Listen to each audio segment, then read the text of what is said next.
preventing those who have died from being reanimated, and causing those who have been raised from the dead once before to slowly wither away until they are nothing but bones and dust.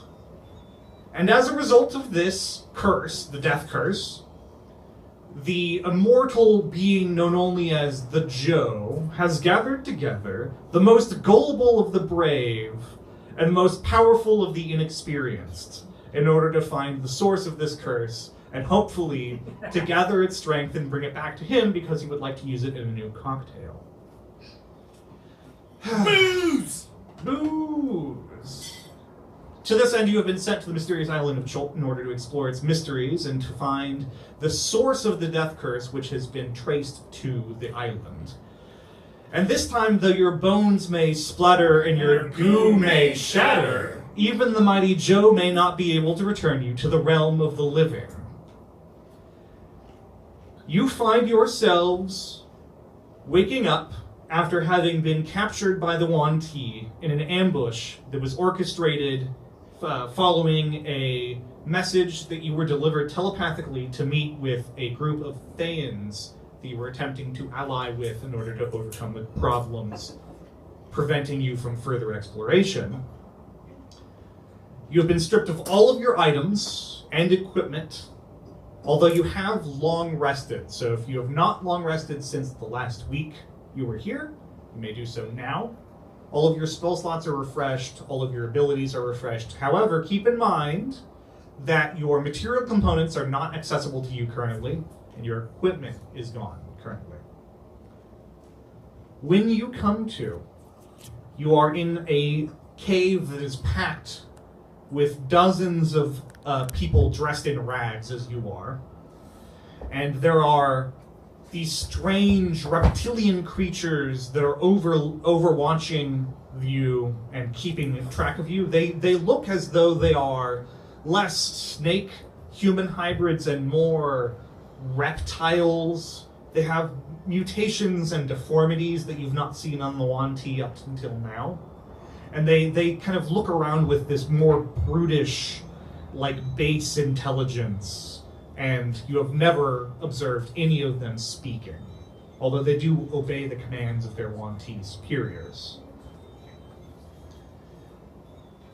You have been captured here and brought here by the Yuan Ti, and some of you who are previously adventuring and meeting the rest of the party for the first time, you were captured by these same Yuan Ti while you were exploring the lost city of Omu.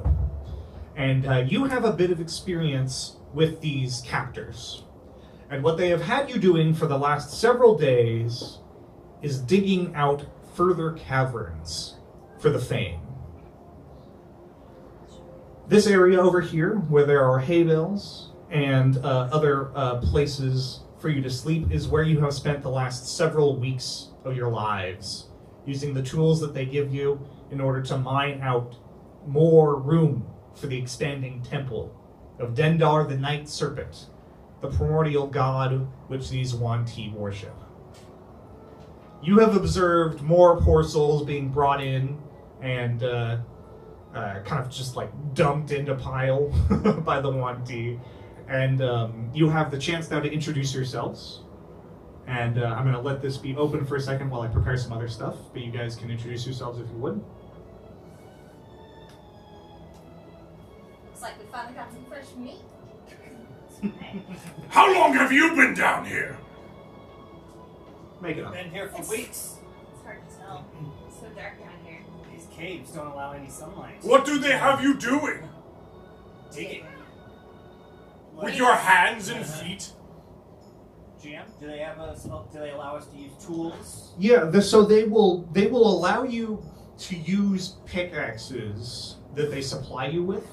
Some crappy ones. They're not, but yeah. Well, as a dwarf, both of you, you would recognize that the quality of these tools is shit, frankly.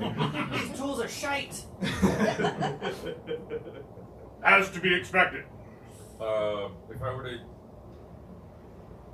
to cast, not necessarily at this exact time in the meeting, but during this entire thing, is create food and water. Is that going to be a problem? If you begin casting a spell, Okay. Yeah. yeah, that's a great question, and I will answer that with Oh. I will answer that with a picture. You activated my trap card. It's not necessarily, but I didn't have this ready ahead of time, but I realize I should have.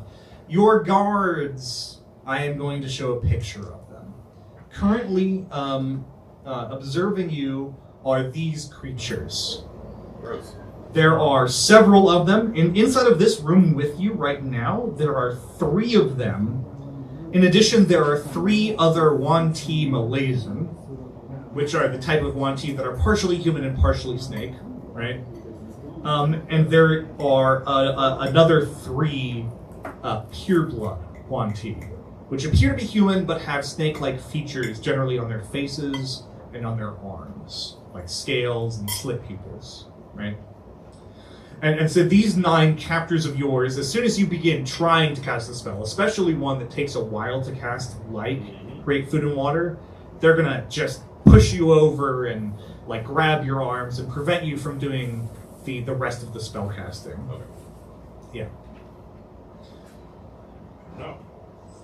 So as you are here, gathered here, you guys have freshly woken up, and you are now going to be broken up into small groups to serve the purposes of the Fane.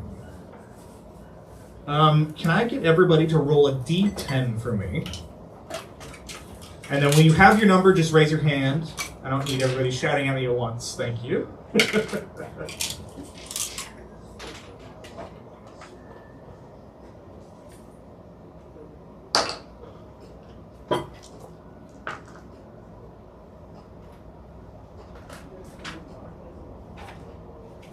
All right.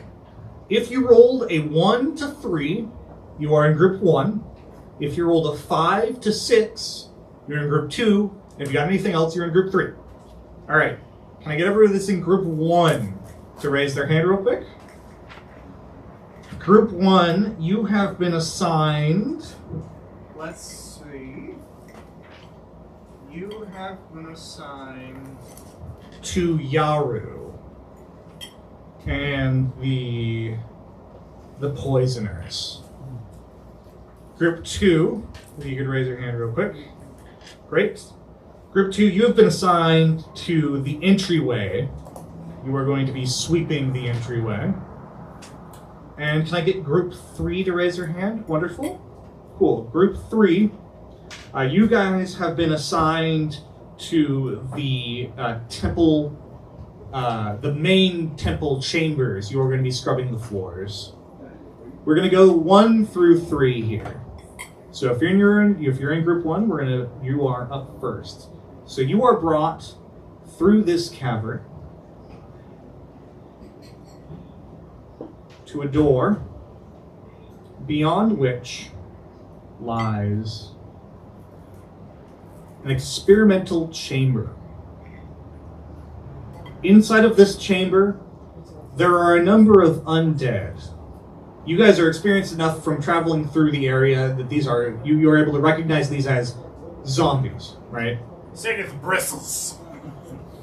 And these zombies are being overseen by a Wanti Malazan type 3. Those are the ones with the heads that are snakes. So there's a snake-headed being. And he's the one that is in charge here. The air here, inside of this room, is moist and sticky. Like, the humidity is much higher. And you're in a jungle already, so it's it's really high. And there is a crack in the ceiling that allows some natural light to spill into the room, which illuminates it a little bit brighter than the caverns that you were used to previously. There are stone workbenches, 8 of them, as you can see upon the map here, and there is mud that is coating the floor. And each of these workbenches is covered in what appears to be alchemical supplies, kits. There's flasks, there's little burners, there's tubes going between flasks. It's all beyond your comprehension for the moment, although if you are experienced in Arcana, you might have a chance at recognizing what this is for. However, there are also, you can see, many mushrooms, plants, extracts, things in vials, liquids that of many different colors and viscosities that are littering all over this place, right? Now, this is certainly an experimental cavern. Standing near the pits is a hairless man with scaly skin and the head of a snake. And he is holding a large, rusty bronze syringe. Lurking in the shadows around him, there are 5 slouching human forms. Everybody who's in group 1, can you raise your hands real quick for me again? 1, 2, 3. Sadith. You have been selected randomly to be a participant in the next trial. Oh, goody. The Wanty points at you, Sadith. You step forward. I do so, taking my role as the tank of the group. Yes, good. I am Jean Paul. You must lie upon this table for me, now. No reason to not do after we've already surrendered. Can you give me a Constitution saving throw as Jean Paul sticks the syringe Yay! into just like right in your chest? Right in the kisser.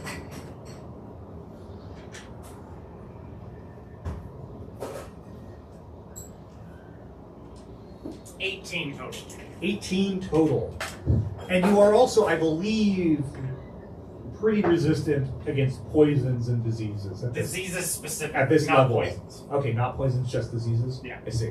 Okay, then, so Sadith, your vision goes blurry relatively quickly, and you are also overcome with an intense sense of vertigo. Too high, too low. Things begin to spin, and you become disoriented, and you have the poisoned condition, which I believe you are not immune to, according to what you just said. Correct. So for the next, until I tell you it goes away, you have the poisoned condition currently. Okay.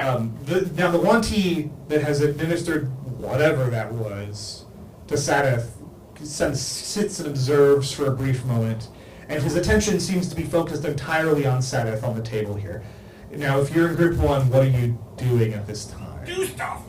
I want to try to pocket whatever the smallest thing that looks like it would make a mess of things I can off of the... Interesting. Yeah, give me a sleight of hand check. Yeah. Absolutely. Ooh, that's a 1. Oh no, that's a bad. Oh wait, no, but I have 10, so yeah, that was a 10. But that one. Well, you can't critically fail on a die roll for a skill check, so that's a point in favor. Okay, you are able to grab a small vial of pink liquid that you have no idea what it is, but you've just grabbed it, and Tidbit is able to kind of stash it, maybe it's in your armpit or something. I don't really know where else you would. I guess you could put it wherever you want. There's limited options in a kind of like a rags. I'm assuming I still have clothes, right? Is there a pocket in the rags?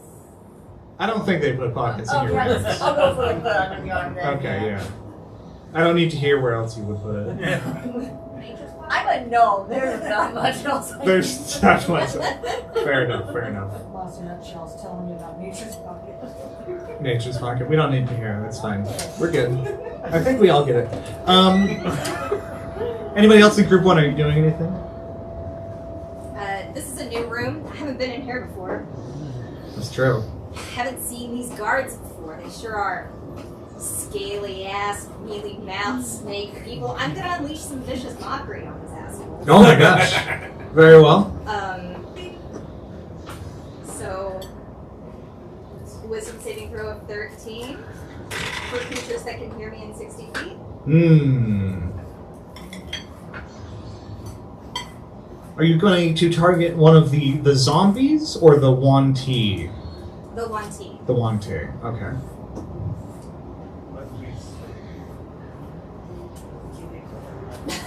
Okay, well, We have another bard who also uses vicious mockery all the time. And they take this, Fun, right? and they take this chance to make a horrible, horrible pun I mean, whenever they do it. Feel free to disregard this advice. yeah. Okay, so yeah. If you've not been here before, we have the capacity to get a little silly. It is a bar game, to be fair. Sorry, how did you rest?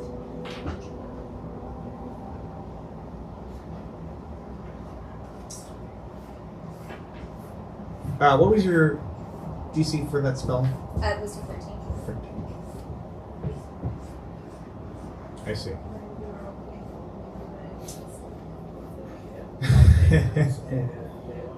You're free to roll damage for your vicious mockery. Certainly so. Get it.